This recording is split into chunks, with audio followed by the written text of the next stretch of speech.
Welcome back, Ink Blot Nation. I'm Philip. I'm your host. I'm here today. I'm talking Lorcana. If you're one of my subscribers who's really into Pokemon, you may have missed the news. This past week, Ravensburger had kind of like a reveal session for not just their upcoming set here in February, but for their entire kind of publishing plans for 2026, including you probably saw in the thumbnail some Pixar that's kind of coming up down the pike. But I wanted to give an opportunity to kind of give my thoughts and share why I feel like I picked a really great time to supplement my TCG collecting with some Lorcana while Pokemon's been an absolute fucking mess, to be brutally honest. And there's some mega sets coming up that I'm not super stoked about. So I feel like, again, this is a good example of why we're in a good time to start collecting some Lorcana as well. So let's start with Winterspell. This is we're looking at our first iconic of the two, Pocahontas, her first appearance in Lorcana, and we have as well the Moana is the other iconic. There's actually been, I think, a weird amount of like consternation amongst the fan base about whether or not these are up to snuff, I guess, to have the iconic label attached to them. I think they're absolutely gorgeous. I wish I had taken the time. It would have been way too much work. But if you go to the Lorecast where they revealed these cards, both of them in both instances, when they show them in motion, like the left to right pivot, and you can actually see how it is exactly the amount of depth that's going to be able to be provided for a style of art that is not supposed to provide that necessarily. It's so impressive what they've done with these cards, in my opinion. And the fact that it, from everything we can tell so far, will extend to this is the store promo for store championships. This, I believe, is the hollow version for the winner. There's a non hollow just for participating, if I read that correctly. That it includes this kind of, I believe the Danish have a word. It's like hygge, or I don't remember how to pronounce it exactly. I'm going to spell it out in the episode details so everyone know that I'm not making this up. But it's associated with, like, it means like comfortable or cozy, and it's often associated with winter scenes. And all of the cards, this is an Elsa Enchanted. All of them have that kind of comfortable coziness that you feel in wintertime, translated through the art style in this kind of like paper crafted art style. It's really gorgeous. Honestly kind of surprised that the fan base is kind of split on these as much as they are, because in my opinion, I feel like they, after Whispers Iconics definitely dropped the ball after the Mickey and Minnie and Fabled. These I feel like are a return to form for the Iconics personally. Just my opinion. We also, when we bring that Tinkerbell up, you'll notice down below, because that's a promo for the store championship. There's that new promo border down at the bottom. How gorgeous is that?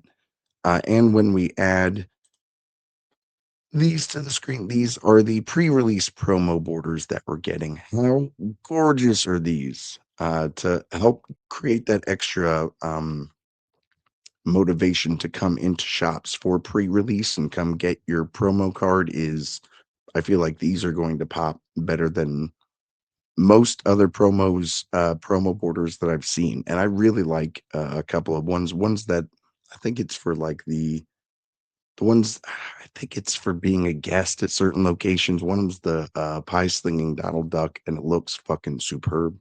But this, I feel like, is an even better border. This is the best promo border I've seen. I feel like Lorcana brings the promo foiling and borders better than any TCG, honestly, right now. Then we also had a reveal of just character wise. I'm someone who gets a lot more stoked for like Saturday morning cartoon kind of Disney, 80s, 90s cartoon Disney's uh properties, and we're getting Darkwing Duck in this motherfucker, which I'm really excited about. We only saw the legendary so far, but I would put money on Darkwing getting some sort of enchanted, because they do such a good job of feeding so many audiences. I feel like that's something that's not being talked about well enough in this set. Is Pocahontas fans are finally eating. Moana fans have been eating pretty well this whole time and getting a modern princess that's getting an iconic, with Ariel being the only other princess thus far that's gotten one. I feel like that's a good choice. Pocahontas and Moana, you're getting both modern and that 90s crowds both getting love. And even like the people who like the weirdo properties like myself are getting their Darkwing Ducks. Again, if anyone isn't familiar with Lorcana, if you're coming to this from a Pokemon point of view and you like any of that goofy stuff, Whispers in the Well added gargoyles. I don't know how to stress this enough for people. Disney's Gargoyles is back, and not in POG form, but in the form of shiny cardboard. You need to get on this stuff. I don't know why people are sleeping on Whispers in the Well. Actually, they aren't. I have a little video about that if you're interested in the sealed side of Lorcana, but that's coming up later. Just kind of though my thoughts on Winterspell is I'm excited. Personally, it's going to be the first time I'm going to be going to play in store. I've said in previous videos, I'm a very casual player. The only time I played in person for Pokemon was going to pre-release events because I really like the idea of getting those pre-release promos and getting the packs, a week early is a nice little bonus too. Or it was before it was just insane to ever sign up for a pre-release around here. But if you're looking to get some of these pre-release promos, definitely sign up for Winterspell. It's something that you will remember the experience of when a set drops much more positively when you have an experience like that where you're sharing it with other people who obviously care about the community or the cards inside rather than just the value of it all. They're looking to build some sort of community with one another rather than build their wallet up. But that's Winterspell. There's Eliza transformed gargoyles.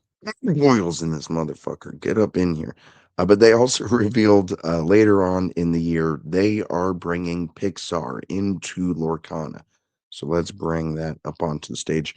The first big addition everyone's really excited for, Toy Story. We got this kind of teased already. So this is the Pixar property that we knew was coming. Everyone is very rightly excited for what should be a layup in the Iconics, in my opinion, going back to that I'm okay with Moana and Pocahontas in no way referencing one another as properties, just being Iconics and matching the kind of the theme of the set.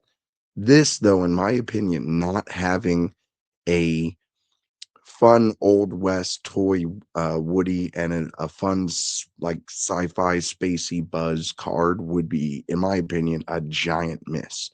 And I really hope we don't get a Mr. Incredible and a Woody or what have you, because we do have, let's if I can throw up this is kind of like the product lineup for Wilds Unknown is the set that's coming up in May here with the Pixar debut. Brave, you'll see here Merida over on this playmat.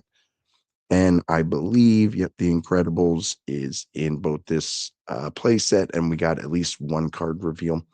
Here's Buzz first for one of our card reveals is a rare.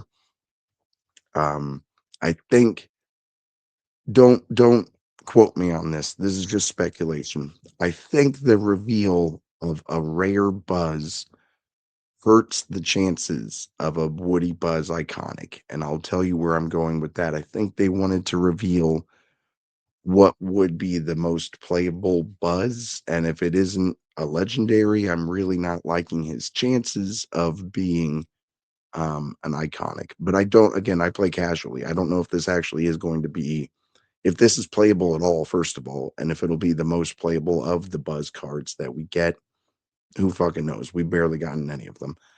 This is, not even just muted myself. Not even the February set. It's the May set coming up after that. We did also get, though, I like this. The Jack Park, as we're getting Incredibles, is again that third Pixar property in this set.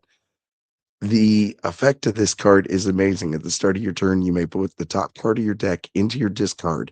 Depending on the card type, you can change you do a different action. It's completely dependent on what that card is that you're taking from the top of your deck to your discard.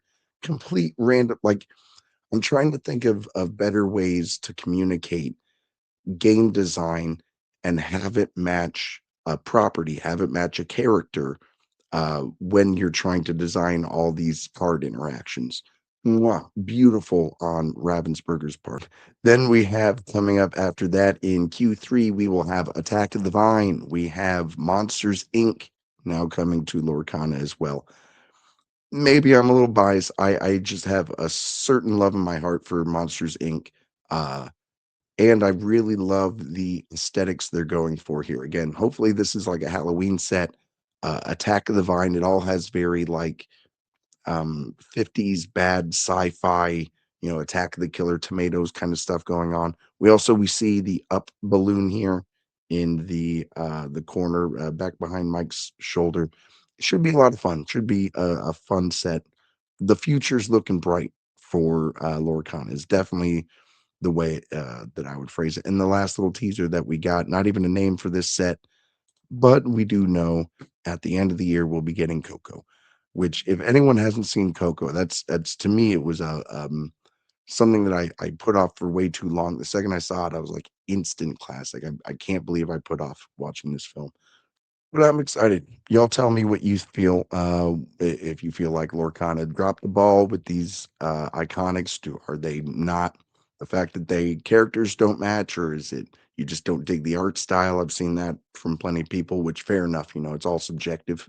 If it doesn't rub you the right way, then you're just not going to dig the cards. Um, are you excited for a certain Pixar property? Is there something that you've seen that you're stoked to get your hands on cards of? Is there something that you haven't seen that you're like, and that better be what they go to next? I'm still like, how are they gonna have Nemo cards? They can have like fish cards. I don't. We'll see how they do that because I mean we got a mermaid up in this motherfucker right now, and that seems to work perfectly fine. I don't know. Hit that like, comment, subscribe. I love you all. Thank you so much for watching. Tell some people about the show and be good to each other. Peace.